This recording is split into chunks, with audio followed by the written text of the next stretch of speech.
Okay, in today's session, we are going to deal with the last topic of our chapter, meaning and types of assessment. Okay, assessment એટલે આપણે generally paper assessment સમજતા હોઈએ છીએ, પણ અસેસમેન્ટનો simple meaning થાય checking. In that sense, paper assessment means paper checking, and right over here, the assessment word is to be used for taxation.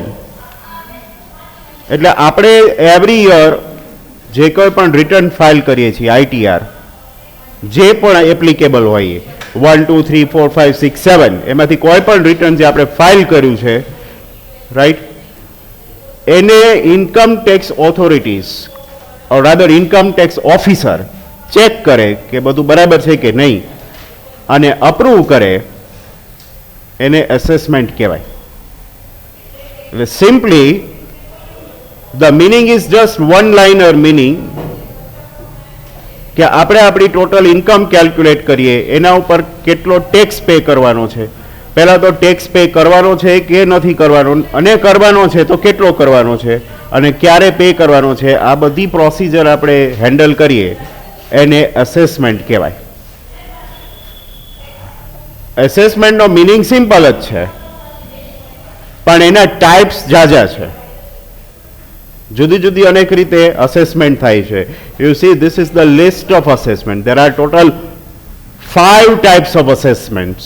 એમાંય ત્રીજું જે અસેસમેન્ટ છે રેગ્યુલર અસેસમેન્ટ, એના સબ ટાઈપ અને એનાય સબ ટાઈપ છે. જો self assessment or assessment on the basis of return, these two are simple methods. Third, regular assessment એના બે ટાઈપ છે. એક છે સ્ક્રુટિની અસેસમેન્ટ અને એક best judgment assessment. Best judgment assessment is further divided into two categories, 3.2.1 and 3.2.2. One is compulsory best judgment assessment and another is discretionary best judgment assessment. Fourth is the reassessment and fifth is protective or precautionary assessment. When you are asked the types of assessment, you have to explain all 5 types with all the subtypes. તમારે 5 types જે છે એને શોર્ટમાં સમજાવવાના, અને એના જો કોઈ સબ type હોય, ખાસ કરીને રેગ્યુલર અસેસમેન્ટમાં સબ ટાઈપ્સ આવે છે, તો એ બી સમજાવવાના થશે.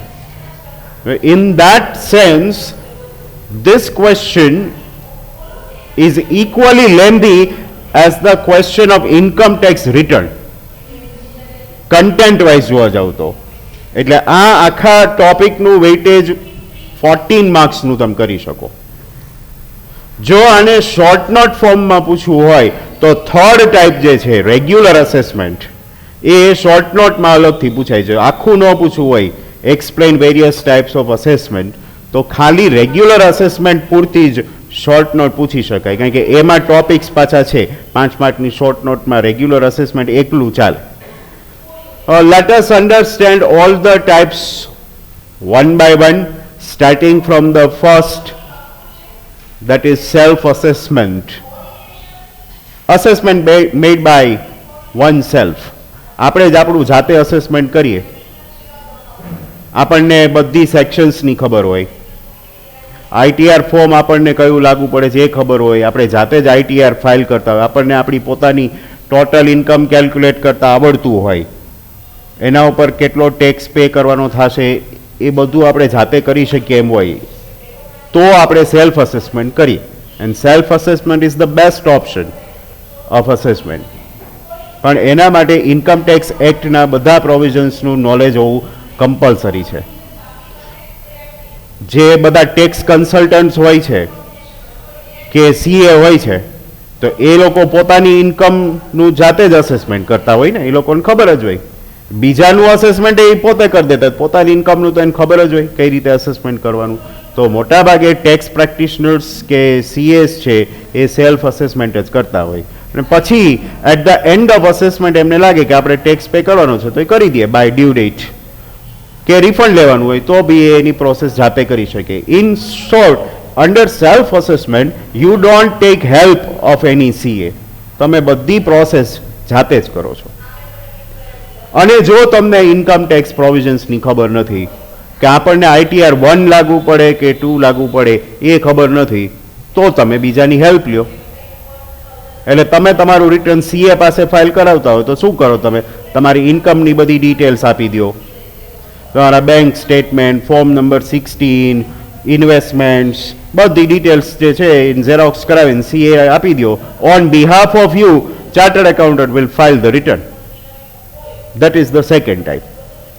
આ અસેસમેન્ટ કોણે કરાવવાનું થાય કે જેને ટેક્સના રૂલ્સમાં ખબર પડતી નથી સાવ, અથવા તો ટેક્સનો જે સોફ્ટવેર આવે છે, આઈ ટેક્સ સોફ્ટવેર જે છે એ આવે છે, જેમ આપણે અકાઉન્ટિંગ અને ઇન્વેન્ટરીમાં કેમ ટેલી આવે છે એવી જ રીતે રિટર્ન ફાઇલ કરવા માટે આઈ ટેક્સ નામનો સોફ્ટવેર આવે છે કે જે તમને આવડતો હોય તો તમે ઇન્કમ ટેક્સ રિટર્ન ફાઇલ કરી શકો ઓનલાઈન. તો એ તમને કંઈ નથી ખ્યાલ તો તમે સીએને આપી દો, એ કરી દે. અને ઇન્કમ ટેક્સ ઓફિસર એ રિટર્ન ફાઇલ કરેલું એ જોઈ લે કે બધું બરાબર છે. પછી એ જોઈને એમ લાગે કે વધારાનો ટેક્સ ભરવાનો થાય છે તમારે જે તમે ભર્યો નથી, તો he will send you the notice to pay the additional tax. Or if you have paid additional tax, he will refund it to you. Right? જે રીતે હોય, either it will be adjusted with your next instalment of tax or it will be refunded. જે રીતે તમે કહો એ રીતે કરી દે. એટલે અંડર સેકન્ડ ટાઈપ તમે પોતે તમારી ઇન્કમ કેલ્ક્યુલેટ નથી કરતા, તમારી પાસે બધા ડોક્યુમેન્ટ્સ છે, you show your documents to CA and based on the documents provided by you he will make the assessment on your behalf કે તમારે ટેક્સેબલ છે નથી, શું કરવાનું છે શું નહીં. બરાબર? Everything is decided by the chartered accountant. Now we come to the very important type of assessment, that is regular assessment. Regular assessment છે, assessment આમે રેગ્યુલર જ થાય, ઇરેગ્યુલરલી ન થાય. દર વર્ષે ઇન્કમ ટેક્સ ઓફિસર આપણે જે રિટર્ન્સ ફાઇલ કરીએ છીએ ચેક કરે જ છે કે બધું બરાબર છે કે નહીં. અને બધું બરાબર હોય ને પછી તમારું રિટર્ન અપ્રૂવ થાય અને એનોય મેલ આપણને આવે કે your income tax return has been approve. Income tax department 2 વાર કોરસ્પોન્ડન્સ કરે આપણી સાથે. એક તો જ્યારે આપણે 31 જુલાઈ સુધીમાં ઇન્કમ ટેક્સ રિટર્ન ફાઇલ કરીએ ત્યારે એક ઈમેલ મોકલે, your ITR has been submitted successfully. એમાં વર્ડ હોય સબમિટેડ, એટલે સબમિટ થઈ ગયું છે. Once it is submitted within 6 months, either it will be approved or it will be rejected. તો એનો મેસેજ સેન્ડ કરે. એકવાર બધું ચેક થઈ જાય ને એને ખબર પડી જાય કે ના તમે બધું બરાબર જ કર્યું છે તો એ તમને અપ્રુવલનો મેસેજ મોકલી દે.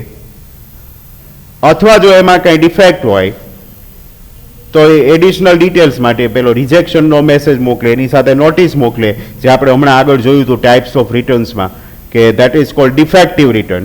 If it is rejected, it is defective, and if it is defective, that means within 15 days you need to file revised return based on that. એટલે આ આખી પ્રોસેસ છે એવરી યર થાય. એમાં પહેલો ટાઈપ જે છે એ છે scrutiny assessment. What do we mean by scrutiny? Let us first understand how this scrutiny process takes place. Individual returns, ITR 1 and 2, both are individual returns applicable to us. Last date of filing is 31st of July. It is to be filed online. હવે જો income tax department જે છે એનું headquarter તો મુંબઈમાં છે, પણ એ લોકોનું જે પ્રોસેસિંગ સેન્ટર છે જેને સીપીસી કહેવાય છે, central processing centre, CPC is located in Bengaluru. એ લોકોનું જે સર્વર છે, data server, that is located in Bengaluru. એટલે એ બેંગ્લોરના કે બેંગલુરુના સર્વરમાં તમારા બધા રિટર્ન્સ પહેલા તો સ્ટોર થાય અપ ટુ 31st July.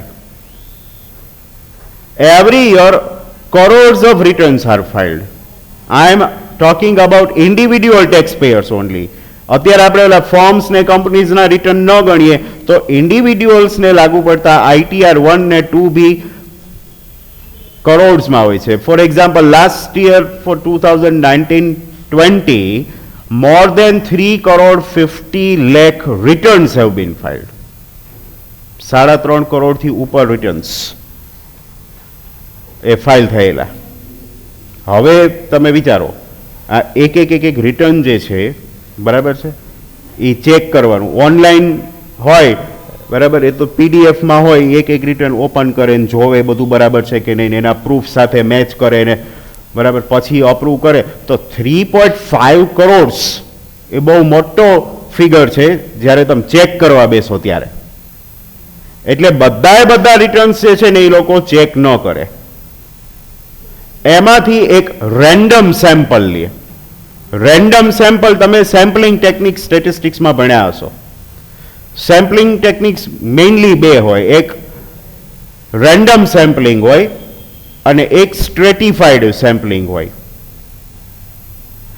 સ્ટ્રેટિફાઈડ સેમ્પલિંગમાં શું હોય કે તમે કોઈ એક પર્ટિક્યુલર મેથેમેટિકલ ફોર્મ્યુલાથી સેમ્પલ સિલેક્ટ કરો કે ભાઈ every 10th, every 20th, every 30th એ રીતે રિટર્ન્સ સિલેક્ટ કરો ચેક કરવા માટે, તો એ સ્ટ્રેટિફાઈડ થયું.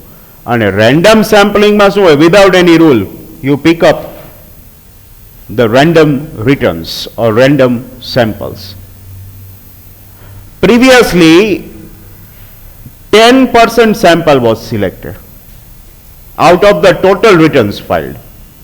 એટલે સપોઝ 3.5 કરોડ રિટર્ન્સ ફાઇલ થયા છે તો એમાંથી રેન્ડમલી આડાવડા 10% રિટર્ન સિલેક્ટ થાય. 3.5 કરોડના 10% કરો ને તો પણ 35 લાખ રિટર્ન્સ થાય. આ જે સિલેક્ટ થયા છે ને એને કહેવાય સ્ક્રુટિની રિટર્ન્સ. એટલા રિટર્ન્સ સ્ક્રુટિનીમાં ગયા, એટલાનું બરાબર ચેકિંગ થાય, એસેસમેન્ટ થાય. બાકીના 90% જે છે they are by default approved. એટલે આ એવું છે કે જેનો વારો એ 10%માં આવી ગયો એનું રિટર્ન ચેક થશે, બાકીના બધા પાસ. એમાં કાંઈ પણ એને ગરબડ ગોટાળા કહેવાય બધું ગયું. હવે વૈદા 10% કે જે નીકળી ન શક્યા, રેન્ડમ જ છે એટલે આમાં તો કાંઈ પણ થઈ શકે. એમાં એ એક ફિગર મેચ કરે અને પછી એને અપ્રુવલનો કે રિજેક્શનનો મેસેજ મોકલે. પછી પ્રોબ્લેમ એવો થતો હતો કે 10% રેન્ડમ સેમ્પલિંગ જે છે ને એમાં ઇન્કમ ટેક્સ ડિપાર્ટમેન્ટનો સ્ટાફ પહોંચી નહોતો શકતો. એટલે હવે સેમ્પલ ઘટાડી દીધો છેલ્લા 3 વર્ષથી. હવે જે ટોટલ રિટર્ન્સ ફાઇલ થાય જુલાઈ સુધીમાં કે જે કોઈ પણ લાસ્ટ ડેટ હોય ત્યાર પછી 2% જ સેમ્પલ સિલેક્ટ કરશે. એટલે 3.5 કરોડના 2% રિટર્ન સિલેક્ટ થાય, બાકીના 98% અપ્રૂવ. આ 2% જે છે ને એને સ્ક્રુટિનીમાંથી નીકળવું પડે, એને કહેવાય રિટર્ન સ્ક્રુટિનીમાં ગયું. તમારું રિટર્ન સિલેક્ટ થાય ને, આ એક એવી પ્રોસેસ છે કે જેમાં સિલેક્શન કરતાં રિજેક્શન વધારે સારું લાગે. જનરલી શું છે કે આપણને એમ હોય કોઈ જગ્યાએ ફોર્મ ભર્યું હોય તો કે ભાઈ આપણું સિલેક્શન થઈ જાય તો સારું. આ એક જ એવી પ્રોસેસ છે કે જેમાં આપણે કોન્ટ્રરી ઓપ્શન જે છે એ વધારે બેટર માનીએ છીએ કે રિજેક્શન ઇન ધ સેન્સ કે આપણું નામ સેમ્પલમાં ન ચડ્યું એટલે આપણું રિટર્ન અપ્રૂવ થઈ ગયું, એમ પછી કોઈ જોવે નહીં, અને જોયે નહીં તો જ આપણે આગળ હાલીએ એમ છીએ. પેપરમાં એવું નથી થતું. જેમ પેપર અસેસમેન્ટ થાય એમાં માની લો કોઈ પેપર ચેકર 2 મિનિટમાં આખું પેપર ચેક કરતો હોય, કોઈ 5 મિનિટ રહેતું હોય, તો આપણે 5 મિનિટ કરતાં 2 મિનિટમાં જઈને એવું વધારે છીએ. કારણ કે 5 મિનિટ સુધી જો આપણું ઓલો પેપર જોવે તો અમારામાં એવું એક કહેવત છે ફેકલ્ટીઝમાં કે કોઈ પણ સ્ટુડન્ટનું પેપર જેમ તમે જાજી વાર જોયા કરો ને એમ એની પાસ થવાની શક્યતા ઘટતી જાય, અને ફટાફટ જો જતું રહે ને તો પાસ થવાની શક્યતા વધી જાય. પણ આપણે ફોર્મ ભરતી વખતે છે ને એવો ક્યાંય ઓપ્શન હોતો નથી કે આ સ્ટુડન્ટનું પેપર જે છે એ ફટાફટ જોવાનું થશે કે ધીમે ધીમે જોવાનું થશે. જો ધીમે ધીમે જોવાનું હોય ને તો હું માનું છું કે ટોટલ સ્ટુડન્ટ્સમાંથી 1-2% જેવા હોય કે જે ધીમે ધીમે વાળો ઓપ્શન સિલેક્ટ કરે. ધીમે ધીમે સિલેક્ટ કરવાવાળા હોય છે સ્ટુડન્ટ્સ, જે લોકો સ્કોલર સ્ટુડન્ટ્સ હોય છે અને અથવા તો જે બહુ કોન્ફિડન્ટ હોય કે ના મારા બધા સમ્સ ને બધા આન્સર સાચા જ જશે, એટલી એ મહેનત કરતા હોય તો એ લોકો ધીમે ધીમે વાળો ઓપ્શન સિલેક્ટ કરે, બરાબર. બાકીના બધા ફટાફટ વાળો ઓપ્શન સિલેક્ટ કરે અને એ પ્રમાણે જ સ્ટીકર આવે, બરાબર. વ્હાઇટ સ્ટીકર છે તો એ ફટાફટ વાળા આવે, ને રેડ સ્ટીકર હોય તો ધીમે ધીમે વાળા આવે. સ્ટીકર જોઈને નક્કી કરવાનું કે આનું ધીમે ધીમે જોવું કે ફટાફટ જોવું. તો એવું કઈ આમાં હોતું નથી, રેન્ડમ જ છે. એટલે તમને તો ક્યારેક છે ખબર પડે જો અપ્રુવલનો મેસેજ કે ઈમેલ તમને ન આવે અને એને બદલે નોટિસ આવે ત્યારે સમજવાનું કે આપણે લકી હતા કે આપણું રિટર્ન આવી ગયું, સ્ક્રુટિનીમાં ગયું. હવે સ્ક્રુટિનીમાં આવું થાય, જો વાંચો સ્ક્રુટિનીમાં એ શું કરે, એકવાર તમારું રિટર્ન પેલા સેમ્પલમાં જાય પછી બધું જોવે. He will verify the correctness and completeness of the return. A to Z, starting from your name and permanent account number to Aadhaar number to bank account details to form number 16 and all the evidences. બધું એ જે છે એ check કરશે અને પછી જો એને એમ લાગે કે તમે જે ઇન્કમ આમાં મેન્શન કરી છે એ બધાના પ્રૂફ નથી આપ્યા, બરાબર છે, તો એનો મતલબ એવો થાય કે either you have under mention your income or you have underpaid the tax. કાં તો તમે ઇન્કમ ઓછી બતાવી છે અને કાં પછી તમે જે ઇન્કમ છે એના પ્રમાણમાં ટેક્સ ઓછો પે કર્યો છે. કારણ કે જો તમે ટેક્સ પે કરો ને તો એની ટેક્સ પેમેન્ટની રિસીટ આવે, બરાબર.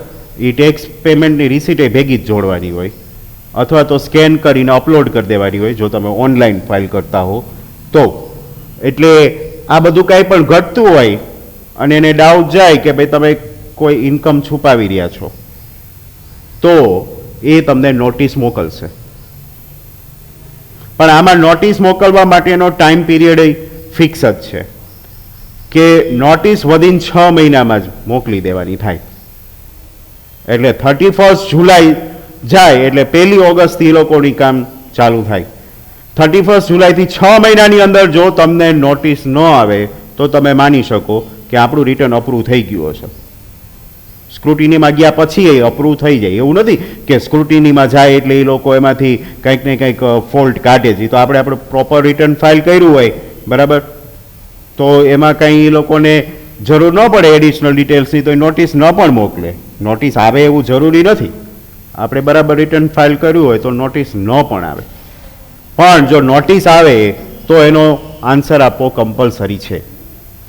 બીજા નંબરમાં ગયા વર્ષથી જ એટલે આપણું જે 1920 છે એ 1920ના યરથી એક કોમન રૂલ જે બધા ટેક્સ પેયર્સને લાગુ પડે છે એ છે કે હવેથી ઇન્કમ ટેક્સ ડિપાર્ટમેન્ટ એ લોકોને તમારા સોશિયલ નેટવર્કિંગને એક્સેસ કરવાની છૂટ મળી ગઈ છે.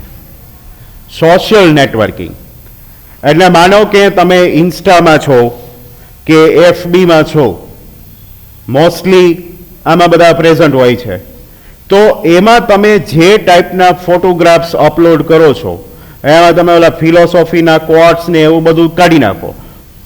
એવા તમારા પિક્ચર્સ કે ફોટોગ્રાફ્સ કે જેના ઉપરથી તમારી લાઈફસ્ટાઈલ વિશે ટેક્સ ડિપાર્ટમેન્ટને ખબર પડી શકે એમ હોય તો એ બધા ફોટોગ્રાફ્સ એક્સેસ કરવાની ટેક્સ ડિપાર્ટમેન્ટને પરમિશન છે અકોર્ડિંગ ટુ ધ પ્રોવિઝન્સ. એટલે હવે થાય કેવું, અહીંયા તમે રિટર્ન ફાઇલ કર્યું હોય ત્યારે તમારી ઇન્કમ લેસ દેન 250 બતાવી હોય એટલે તમારે ટેક્સ ભરવાનો નથી થતો ઓન પેપર, બરાબર.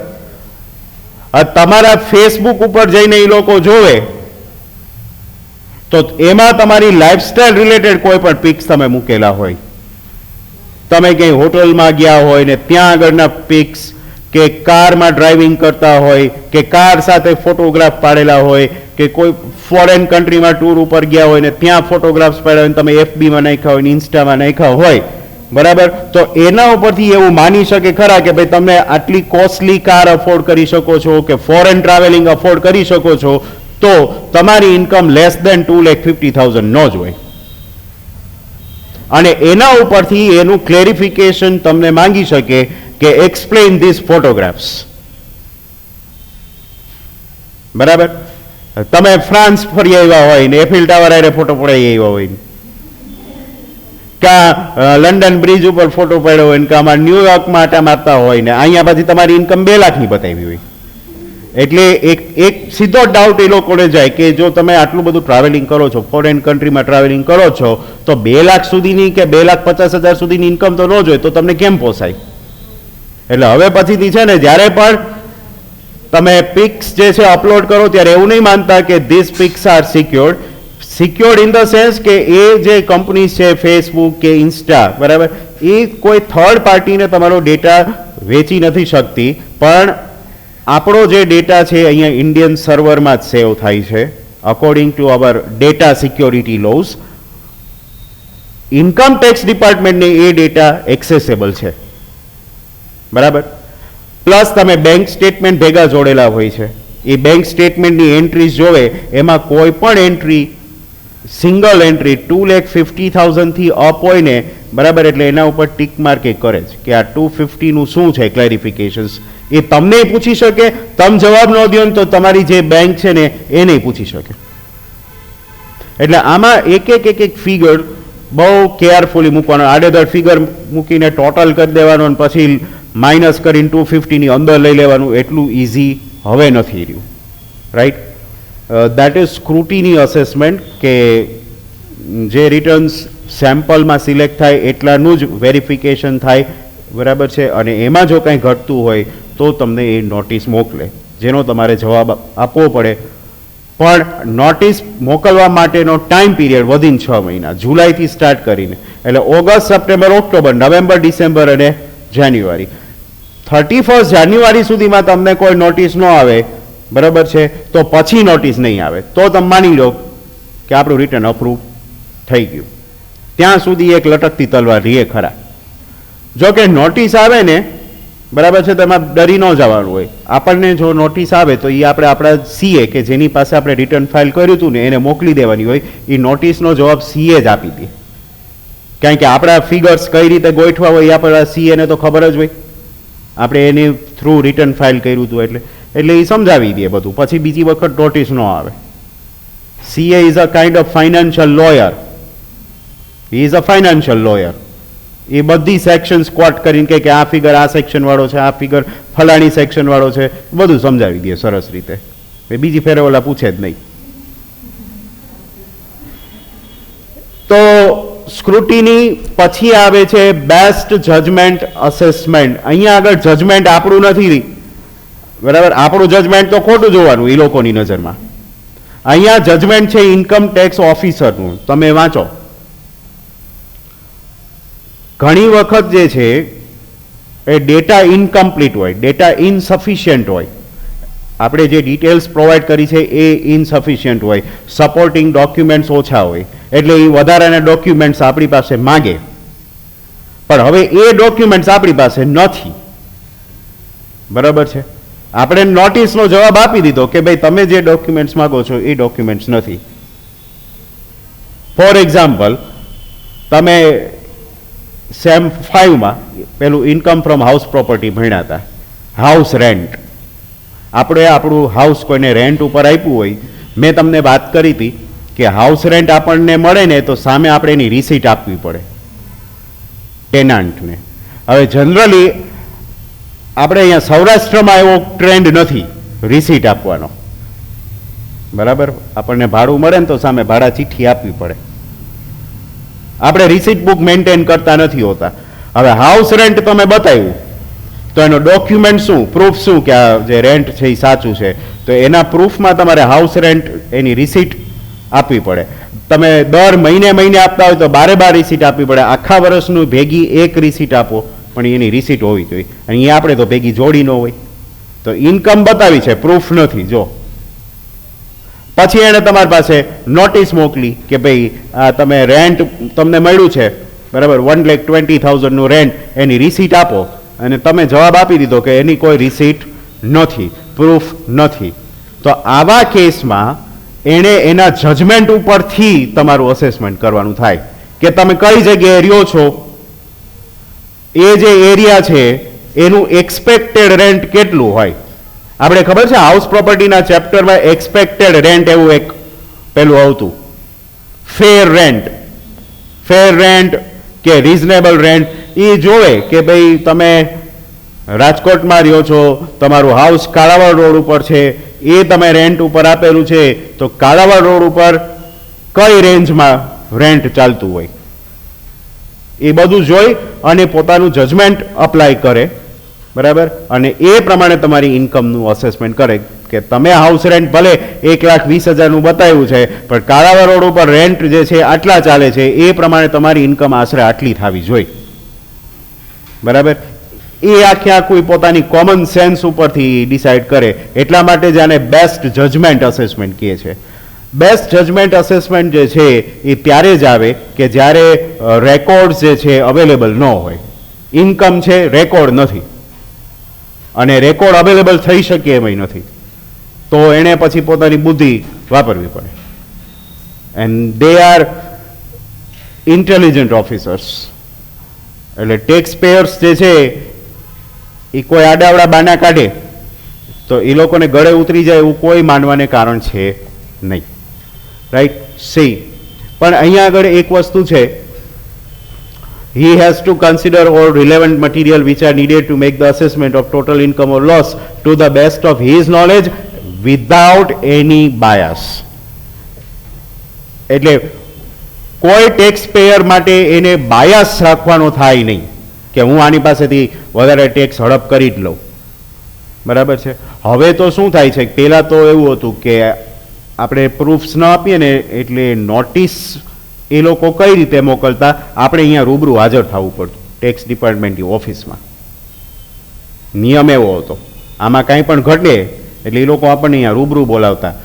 અને ટેક્સ પેયર્સની કમ્પ્લેન હતી કે જ્યારે અમે ત્યાં આગળ ઓફિસમાં ફેસ ટુ ફેસ એ લોકોની સામે બેસીએ ને ત્યારે એ લોકો 3rd ડિગ્રી ઇન્સ્પેક્શન કરે છે. એટલે they are behaving like we are criminals. અને એને કારણે ઘણા લોકો હાજરય ન થતા, એના સમન્સ નીકળતા અને બહુ બધી કોર્ટ મેટર થતી. એટલે હવે છેલ્લા 2 વર્ષથી, પહેલું વર્ષ તો મેન્ડેટરી નહોતું પણ આ વર્ષથી તો હવે મેન્ડેટરી થઈ ગયું છે કે કોઈ પણ ટેક્સ પેયરને ત્યાં આગળ રૂબરૂ બોલાવવાના જ નથી, ફેસ ટુ ફેસ કન્વર્સેશન જ નહીં. જે કાંઈ પણ કન્વર્સેશન કરવાનું મેલ થ્રુ જ કરવાનું છે. એટલે એ લોકોની જે કંઈ ક્વેરીઝ હોય એ આપણને મેલ થ્રુ જ એ લોકો મોકલે અને આપણે જે જવાબ આપવાનો છે મેલ થ્રુ જ આપણે એમને આપવાનો થશે. Face to face conversation is prohibited now. ઓફિસે બોલાવવાના જ નહીં, બરાબર. એટલે એ એક પ્રોબ્લેમ તો સોલ્વ થઈ ગયો. બેસ્ટ જજમેન્ટ અસેસમેન્ટના 2 ટાઈપ છે. એક તો કમ્પલસરી બેસ્ટ જજમેન્ટ. એવા અમુક સર્કમસ્ટન્સીસ કે સિચ્યુએશન્સ આપેલી છે આ સેક્શનમાં કે એમાં તો તમારે કમ્પલસરીલી જજમેન્ટ ઉપર જ જવું પડે. ક્યારે કે કાં તો તમે રિટર્ન ફાઇલ જ ન કર્યું હોય. રિટર્ન ફાઇલ કરવામાં એવું છે, તમે 1 વર્ષ રિટર્ન ફાઇલ કરવાનું ચાલુ કરો ને પછી દર વર્ષે તમારે રિટર્ન ફાઇલ કરવું જ પડે. પછી એમાં વચ્ચે તમે ગાપચી મારી જાવ નહીં, ન હાલે. પછીના વર્ષે માની લો તમે ગાપચી મારી જાવ ને તો એની રીતે અસેસમેન્ટ કરી નાખે.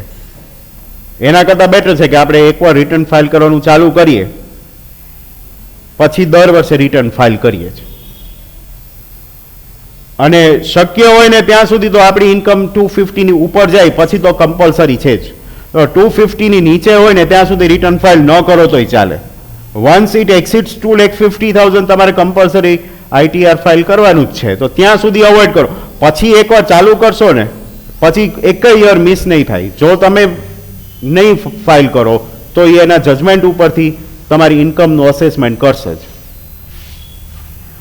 એવી જ રીતે તમે નોટિસનો કંઈ જવાબ ન આપો. નોટિસનો નિયમ એવો છે કે 3 વખત નોટિસ આપે. પહેલી વાર નોટિસ આપી, 15 દિવસનો ટાઈમ આપી દીધો, તમે જવાબ ન આપ્યો. બીજી નોટિસ આપે, પાછા 15 દિવસનો પીરિયડ આપે, વળી તમે જવાબ ન આપ્યો તો લાસ્ટ નોટિસ આપી દે. 15 દિવસ જતા રહ્યા તોય તમે જવાબ નથી આપતા. બરાબર છે. તમે મેલ ચેક કર્યો હોય, ન કર્યો હોય, જે કંઈ રીઝન્સ હોય, પણ 3 નોટિસ થઈ ગઈ, તમારા તરફથી કોઈ રિપ્લાય છે નહીં, તો એ એની રીતે અસેસમેન્ટ કરી અને ડાયરેક્ટ તમારી પાસે ટેક્સની જ નોટિસ મોકલી શકે કે તમારો ટેક્સ આટલો જ ભરી દો. આવા કેસમાં શું થાય ખબર છે? પછી જે કહે ને એટલો ટેક્સ તમારે ભરી જ દેવો પડે.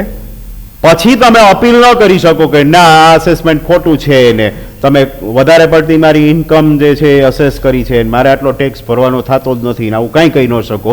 કારણ કે એની પાસે પ્રૂફ છે કે અમે તમને 3 વખત રિમાઇન્ડર આપ્યા હતા. બરાબર, you didn't reply to any of those notices. એટલે એ ફાઇનલ થાય, no right of appeal in that case. તો એ નોટિસના તમે જવાબ નથી આપતા. તમારે તમારા અકાઉન્ટનું ઓડિટ કરાવવાનું છે અને તમે કરાવતા નથી.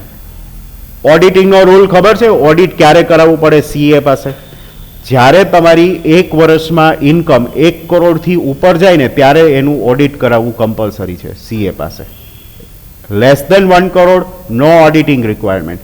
આપણા માટે જ નહીં, બિઝનેસ માટે પણ આ જ રૂલ છે કે ટોટલ સેલ્સ 1 કરોડથી ઓછું હોય તો ઓડિટની જરૂર નથી. સેલ્સ કે ટર્નઓવર જ્યારે 1 કરોડથી ઉપર જાય પછી ઓડિટ કરાવવું પડે. હવે કમ્પલસરી ઓડિટમાં તમે આવો છો અને તમે ઓડિટ નથી કરાવતા, બરાબર, તો પણ પહેલા 3 નોટિસ અને પછી એ પોતાની રીતે અસેસમેન્ટ કરે. જજમેન્ટવાળા અસેસમેન્ટમાં એક તો ખાસ યાદ જ રાખવાનું કે એ ડાયરેક્ટ તો પોતાનું જજમેન્ટ અપ્લાય ન જ કરી શકે, એને તમને 3 વખત નોટિસ તો મોકલવી જ પડે. 3 વખતમાં જવાબ નથી મળતો પછી જ એ પોતાની રીતે અસેસમેન્ટ કરશે. રાઈટ. અને બીજા નંબરમાં કે કંપનીઝ છે, આ ચોથો પોઈન્ટ જે છે ને એ ખાસ તો કંપનીઝને લાગુ પડે છે કે તમને ખબર જ છે આપણે ત્યાં અકાઉન્ટિંગ સ્ટાન્ડર્ડ્સ છે. તમે સેમ 2માં અકાઉન્ટિંગ સ્ટાન્ડર્ડનું ચેપ્ટર ભણ્યા હતા. તો companies are required to prepare there final accounts with the help of those 32 accounting standards. If the companies are not preparing or not complying with the accounting standards, તો પણ એ પોતાનું judgement assessment કરાવી શકે. આ compulsory, આ 4 કન્ડિશનમાં તો એને કમ્પલસરીલી પોતાનું જજમેન્ટ જ યુઝ કરવું પડે. અને બીજું નોન કમ્પલસરી છે, ધેટ ઇઝ ડિસ્ક્રિશનરી. ડિસ્ક્રિશનરી એટલે discretionary is a legal word. એના માટે સિમ્પલ વર્ડ થાય with the help of common sense. Discretion means common sense. પોતાની કોમન સેન્સ યુઝ કરી અને બી એ અસેસમેન્ટ કરી શકે. આ કેસમાં if he is not satisfied about the correctness or completeness of accounts, or if you have prepared the accounts without any particular methods. આપણા કેસમાં તો અકાઉન્ટ્સ પ્રિપેર કરવાના ના આવે, પણ ફર્મ્સ છે કે કંપનીઝ છે કે જેણે અકાઉન્ટ્સ બનાવવાના હોય, બરાબર છે, પ્રોફિટ એન્ડ લોસ અકાઉન્ટ છે, બેલેન્સ શીટ છે, એ લોકોએ ઓડિટ કરીને સબમિટ કરવાના હોય, તો એ કઈ રીતે બનાવવાના એની બધી મેથડ્સ અકાઉન્ટિંગ સ્ટાન્ડર્ડમાં આપેલી છે, એ પ્રમાણે જે બનાવવા પડે. ફર્મ્સના કેસમાં પ્રોપરલી અકાઉન્ટ ન બનાવ્યા હોય, ફોર એક્ઝામ્પલ ડેપ્રિસિએશન છે, તો ડેપ્રિસિએશનના રેટ એ ઇન્કમ ટેક્સ એક્ટમાં આપેલા છે, એ પ્રમાણે જ ડેપ્રિસિએશન કાઉન્ટ થયેલો હોવો જોઈએ. તમે એ પ્રમાણે ન કરો અને તમારી રીતે કોઈ પણ રેટ અઝ્યુમ કરી અને તમે કરી નાખ્યું તો એ અપ્રૂવ ન થાય.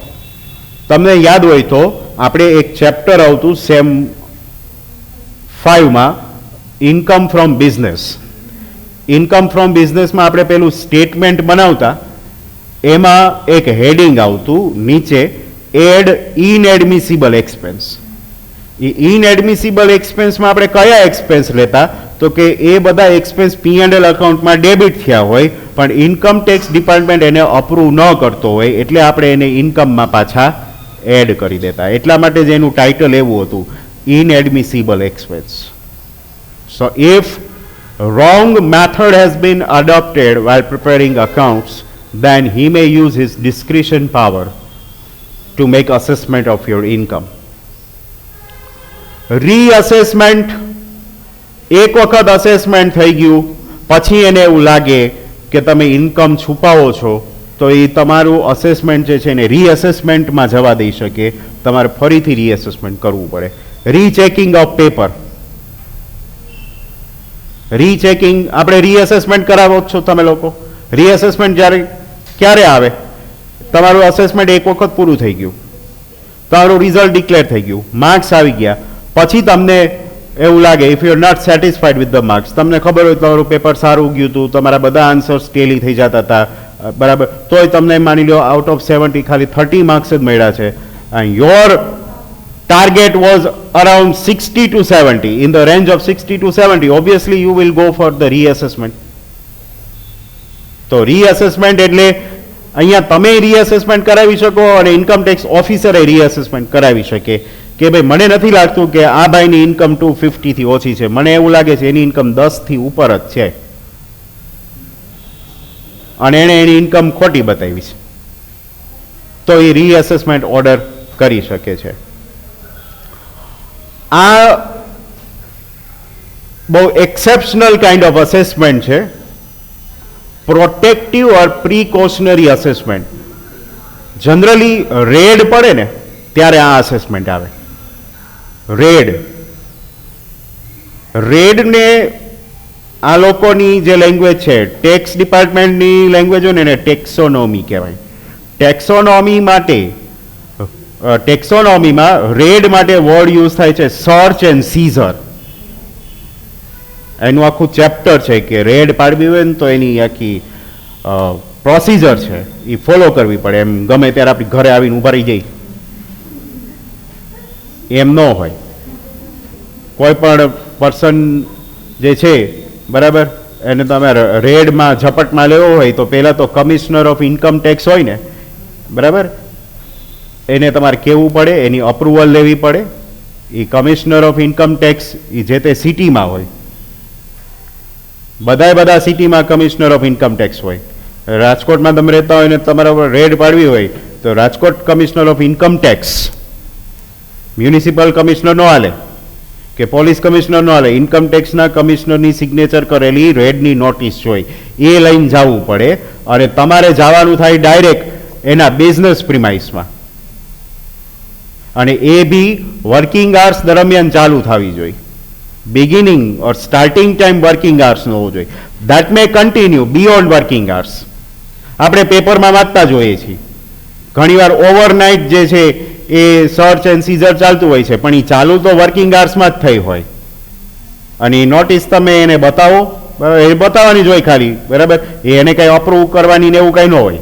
એ તો અપ્રૂવ ન જ કરે ને, એ થોડા અપ્રૂવ કરે રેટ પાડવા આવ્યા હોય ને, પણ એ નોટિસ એને બતાવી દેવાની થાય. એને એની કોપી જોતી હોય તો ઝેરોક્સે કરવા દેવી પડે અને પછી સ્ટાર્ટ થાય. પછી તમે ભલે બધા રેકોર્ડ્સ ફેંદી નાખો, એના બધા બુક્સ ઓફ અકાઉન્ટ્સ છે કે માની લો કમ્પ્યુટરાઇઝડ અકાઉન્ટિંગ સિસ્ટમ હોય તો એની હાર્ડ ડિસ્ક છે એ બધું તમે ભેગું લઈ જઈ શકો, પીસી લઈ જઈ શકો. જો વાર લાગે એમ હોય તો એની પ્રોપર્ટી જે છે એ સીલ કરી શકો. ડ્યુરિંગ ધેટ ટાઈમ એ જે કંપનીના એમ્પ્લોઈઝ હોય એને એમાં એન્ટર કરવાની છૂટ હોય નહીં. ત્યાં જેટલા હાજર છે એ બધાના તમે સ્ટેટમેન્ટ લઈ શકો, રિટર્નમાં સ્ટેટમેન્ટ લઈ શકો, બરાબર, રેકોર્ડેડ સ્ટેટમેન્ટ લઈ શકો, આ બધું કરી શકો. આ બધું પૂરું થઈ ગયા પછી કાંઈ મળ્યું નહીં એટલે તમને હજી ડાઉટ તો છે જ કે સમથિંગ ઇઝ રોંગ, તો પછી તમે સેકન્ડ પ્લેસ ઉપર એના રેસિડેન્સ ઉપર જઈને રેડ પાડી શકો. એ ઓલી નોટિસમાં મેન્શન કરેલું જ હોય, એ લોકો વર્ડિંગ્સ એવા જ યુઝ કરે કે આઈધર બિઝનેસ પ્રિમાઇસીસ ઓર રેસિડેન્શિયલ પ્રિમાઇસ ઓર બોથ, એ રીતે જ લખે. એટલે હવે પછી એ લોકો જાય ઘરે જવાનું થાય ને ત્યારે એનો રૂલ છે કે ઘરે એ લોકો જે સમયે જાય એ સમયે એ ઘરના કોઈ પણ મેલ પર્સન હાજર હોવા જોઈએ, પછી જ એ લોકો ઘરમાં એન્ટર થઈ શકે. એટલે કોઈ એવા સમયે જાય છે કે જ્યારે આપણા ઘરે ફિમેલ મેમ્બર જ છે, તો જ્યાં સુધી મેલ મેમ્બર આવી ન જાય ને ત્યાં સુધી તો દરવાજા ઉપર જ એને રહેવું પડે. એ લોકો ફોન કરીને બોલાવી લે પણ તમે ન આવો ત્યાં સુધી તો એ લોકો ન જઈ શકે જો એ એવી ભૂલ કરે. હવે આ આપણને ખબર હોય ને, બરાબર, એ બહુ સારું કહેવાય કારણ કે એ લોકો ઘણીવાર એવું માનતા કે આ લોકોને ક્યાં ખબર છે કે કોઈ જેન્ટ્સ ઘરે હોય તો જ આપણે રેડ પાડવાની, અને એમ માનીને એ લોકો જો ઘૂસી જાય તો એ લોકો ફોલ્ટમાં આવી જાય, એટલે રેડ તો બાજુમાં રહી જાય, તમે એને સામે ક્લચમાં રહી શકો કે ભાઈ સર્ચ એન્ડ સીઝરના રૂલ આમ કે છે કે ઘરે કોઈ મેલ મેમ્બર હોય તો જ તમે અંદર આવી શકો, અને તમે એમને આવતા રહ્યા, બરાબર. એટલે પહેલા તો એનું સેટલમેન્ટ કરો, રેડ પછી પાડજો, અને ત્યાં સુધીમાં હું અમને ટાઈમ મળી જાય, 2 કલાક મળે તો અમારે તો ઘણી છે. સપોઝ મેલ મેમ્બર હાજર છે, એ લોકો તો શું છે પેલા વાં ગયા હોય ને ઓફિસે, પછી એને ભેગા જ લેતા આવે, એટલે એને ભેગા જ લેતા આવે ને, હાલો તમે પહોંચો અમે પહોંચીએ, એમ ન હોય, એને ભેગા પોતાની ગાડીમાં બેહાડીને જ લેતા આવે. પછી આપણા ઘરનું સર્ચ એન્ડ સીઝર કરે. હવે એમાં કંઈ પણ મળ્યું એવું કેસ મળે, અનરેકોર્ડેડ કેસ એવી એક એન્ટ્રી હતી ઇન્કમ ફ્રોમ અધર સોર્સિસમાં, ખબર છે, અનઅકાઉન્ટેડ કેસ, અનરેકોર્ડેડ કેસ. પછી પૂછે આ તમારા કબોર્ડમાં 1 લાખ કેસ પડી છે, બરાબર, એનું જસ્ટિફિકેશન આપો. હવે એનું જસ્ટિફિકેશન તમે આપી દો એને ગળે ઉતરે એવું તો વાંધો નહીં, હાલો. પણ માની લો એ જસ્ટિફિકેશન નથી તમારી પાસે પ્રોપર, અને આ મેટર બહુ કોમ્પ્લિકેટેડ હોય કે ઘરમાં કેસ પડી હોય, બરાબર છે, તો એ ખરેખર કોની ઇન્કમમાં ગણાય એ ઘણીવાર બહુ મોટો ઇસ્યુ હોય છે. એ ડિબેટેબલ ઇસ્યુ છે કે ઘણીવાર એ કોની ઇન્કમમાં ગણાય અને કોણ એનો ટેક્સ ભરે. તમે એવું કહી શકો કે હું તો જે છે મારા ફ્રેન્ડ પાસેથી બોરો કરીને લઈ આવ્યો, મારે પૈસાની જરૂર હતી, મારા ફ્રેન્ડ પાસેથી મેં ઉચ્ચકા 1 લાખ રૂપિયા લીધા છે 1 મહિના માટે. એનો તો કોઈ પ્રૂફ ન હોય. બેંક પાસેથી તમે લોન લેવા હો, બરાબર, અને એ વિડ્રો કર્યા હોય તો હાલો એનો પ્રૂફ હોય, લોન ડોક્યુમેન્ટ હોય. ફ્રેન્ડ પાસેથી એમને હાથ ઉચક તમે લઈ આવ્યા હોય એનો તો શું પ્રૂફ હોય? તો જ્યારે એવી ઇન્કમ મળે, જો વાંચો, it comes into picture when assessment officer is not clear about the person who receives the income. આ કેસ પડી છે એ ખરેખર કોની છે એ ડિસાઇડ થાય એમ જ નથી. તો આવા કેસમાં પ્રોટેક્ટિવ અસેસમેન્ટ થાય. પ્રોટેક્ટિવ એટલે શું કે એ જે ઇન્કમ મળી છે એ રેકોર્ડ ઉપર લઈ લેવાની, એટલે ઇન્કમ ફ્રોમ અધર સોર્સિસમાં બતાવી દેવાની, પણ એના ઉપર ટેક્સ પે કરવાનો થાય નહીં. જો એ પોતે પ્રૂફ કરી દે કે આ તમારી જ ઇન્કમ છે તો એના ઉપર 30% ટેક્સ લાગે, પ્લસ પેલો સેસ ગણો, એટલે ઇફેક્ટિવ રેટ થાય 30.9%. એ આપવો પડે, પણ પ્રૂફ થાય એમ જ નથી. સર્ચ એન્ડ સીઝરના ચેપ્ટરમાં એવું લખેલું છે કે પેલું તો એ કે એ ઘરે રેડ પાડે એટલે એ તો બધું વીખી જ નાખે, પછી એ ન મળે તો એ લોકોને રાઈટ છે કે એ જે કંઈ આપણી વોલ્સ છે કે પ્રીમાઇસ છે એમાં ક્યાંય પણ એ લોકો જે છે એ પેલું કરી શકે, તોડફોડ કરી શકે, એને ડાઉટ હોય. અને એવા કેસીસ થયા છે પાસ્ટમાં એવા કેસ થયા છે. ખાસ કરીને જે બોલિવૂડ એક્ટર્સ ને એક્ટ્રેસીસ છે એના ઘર ઉપર રેડ પડતી ને તો એ લોકોમાં તો એવું જ થતું કે કેશમાં પૈસા હોય. એ લોકો છે ને જ્યારે કોઈ પણ ફિલ્મનું શૂટિંગ કરે કે ટીવી પ્રોગ્રામ્સનું શૂટિંગ કરતા હોય ને ત્યારે એને 2 પેમેન્ટ મળતા હોય. ટોટલ પેમેન્ટ એનું જે હોય કોન્ટ્રાક્ટ ફીસ એના એ લોકો 10 થી 15% ચેકથી લેતા. ચેક હોય ને એટલે બેંકમાં એન્ટ્રી પડી જાય એટલે એ લોકો 10 થી 15% અમાઉન્ટનો ચેક લે, બાકીની બધી કેશ જ લેતા. એટલે એ લોકોની ઇન્કમ એટલી ઓછી બતાવવાની થાય ને, બેંકમાં જેટલી ઇન્કમ જતી હોય ને એટલી જ બતાવે, બાકીની કેશમાં એ લોકો બતાવતા જ નહીં. બાકી તો આ લોકોની જે પેલા શૂટિંગના ચાર્જીસ ને તમે જોવો તો એના કરોડ્સ ઓફ રૂપીઝમાં હોય છે. હવે એની સામે એની ટેક્સ ફ્રી ઇન્કમ તો 2,50,000 જ હોય આપણી જેમ જ. એટલે એ લોકોને ટેક્સમાં બહુ મોટી અમાઉન્ટ જાય, એટલે એ લોકો કેશમાં જ ઇન્કમ લેતા. પછી કેશને એટલી બધી કેશને રાખવી ક્યાં? એક મૂવી તમે કર્યું ને તમને 10 કરોડ મળતા હોય, 10 કરોડમાંથી તમે 10% ગણો તો 1 કરોડ આલો બેંકમાં તમે ચેકથી લ્યો, પછી બાકીના 9 કરોડ ક્યાં રાખવા? એટલે એક એવો સમય હતો કે આ બધા એક્ટર્સ અને એક્ટ્રેસીસ જે છે ને વોલમાં જ આખું એક પેલું વોલ્ટ બનાવી નાખતા, એ વોલની અંદર જ ચણાવી નાખતા, એમાં જ એ બધી કેશ રાખતા. અને વોલ્ટમાં એનો સમય એમ હોય ને તો આખો સિક્રેટ રૂમ બંગલાની અંદર રાખતા. એટલે ત્યારથી આ લોકોને ખ્યાલ આવી ગયો અને એ લોકોએ પ્રોવિઝન એડ કરી દીધું કે અમને જો એવું લાગશે ને કે કાંઈ મળે એમ નથી ને અમને શંકા હોય ને તો અમે જે છે ને દિવાલો તોડાવી શકશું, કાંઈ પણ તોડફોડ કરી શકશું. એના જે કાંઈ પૈસા થાય ને એ પાછા આપણે પે કરવાના થશે, એ લોકો ન કરે. એ લોકો તોડફોડ કરીને જતા રહીએ, કાંઈ હાથમાં આવે તો ભલે, ન આવે તો ભલે, પાછળથી બધું રિપેર કરાવવાનો એક્સપેન્સ તો એ આપણે પે કરવાનો, એ કંઈ ઇન્કમ ટેક્સ ઓફિસર ન કરે, એ શરત સાથે. એટલે ત્યાર પછી છે ને એ લોકો બહુ આમ એ લોકોને છૂટો દોર મળી ગયેલો અને એવા કેસીસે થયેલા છે કે છતમાંથી પૈસા મળી આવ્યા હોય, બરાબર, દિવાલમાંથી વોલ્ટ્સ મળી આવ્યા હોય, એનું કોઈ એક્સપ્લેનેશન ન હોય. આજે છતની વચ્ચે બાકોરું પાડીને એમાંથી પૈસા નીકળે તો તમે એનું જસ્ટિફિકેશન શું આપો? ધેટ ઇઝ એબનોર્મલ બિહેવિયર ન કે આપણે કબોર્ડમાં રાખીએ, ઘરે આપણે તિજોરી રાખતા હોય એમાં રાખીએ, બરાબર છે, એ સમજી શકાય. છતની વચ્ચે ચણાવી દેવાનો તો શું પર્પઝ હોય? એટલે એ સીધું જ સાબિત જ થઈ જાય કે એ બ્લેક ઇન્કમ છે. એટલે સર્ચ એન્ડ સીઝર જે છે ને એ બહુ ઇન્ટરેસ્ટિંગ ટોપિક છે, પણ આમાં અસેસમેન્ટ થઈ જાય, ઓન પેપર તમે રેકોર્ડ કરી શકો, એ બધું થઈ જાય, પણ પછી એમાં ટેક્સ પે કરવા ન રહે જો કોની ઇન્કમ છે એ પ્રૂવ ન થતું હોય તો આ જે છે એ પ્રોટેક્ટિવ અસેસમેન્ટ થયું. અહીંયા આગળ આ 5મું અસેસમેન્ટ ટાઈપ પૂરો થયો, આ આખો ક્વેશ્ચન અહીંયા પૂરો થયો. ચેપ્ટર નંબર 2 જે છે assessment and collection of taxes એ પણ અહીંયા પૂરું થાય છે અને નેક્સ્ટ વીક આપણે ન્યૂ ચેપ્ટરમાં જવાના છીએ.